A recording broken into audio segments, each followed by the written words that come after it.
எல்லாருக்கும் இனிய பொங்கல் நல்வாழ்த்துக்கள். ஐப்படம் ரிவ்யூ பார்க்க போகிறோம். படத்தை பார்த்துட்டு ஒரு விஷயம் தான் கற்றுக்கிட்டேன். வீடியோ பண்ணால் ஷார்ட் அண்ட் ஸ்வீட்டாக பண்ணிடணும்.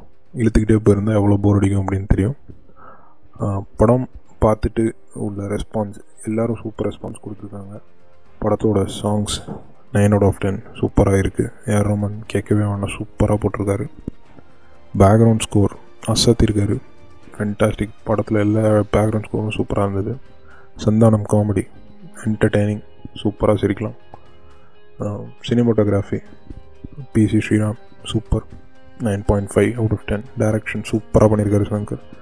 ஆக்டிங் விக்ரம் கேட்கவே வேண்டாம், பிரித்து மிஞ்சிருக்காரு 3 இதில். அதுவும் கூனனாக இருக்கிற கேரக்டர் தான் பெஸ்ட்டு. ஸ்டோரி ஆனால் ரொம்ப ப்ரெடிக்டபிள் தான், எல்லாம் தெரிஞ்ச விஷயந்தான், புதுசாக எதுவும் இல்லை. ஸ்க்ரீன் ப்ளேவும் அந்தளவுக்கு புதுசாக த்ரில்லிங்காக அப்படி இப்படின்னு இல்லை. 3 மணி நேரம் இருக்குது. படத்தில் பிரம்மாண்டம், சூப்பர், அமேசிங்.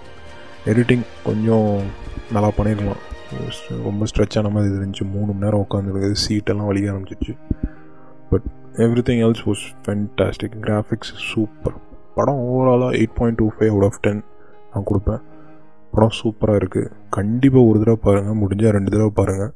என்ஜாய் பண்ணுற மாதிரி தான் இருக்குது படம், செம்மையாக இருக்குது. Go and have fun.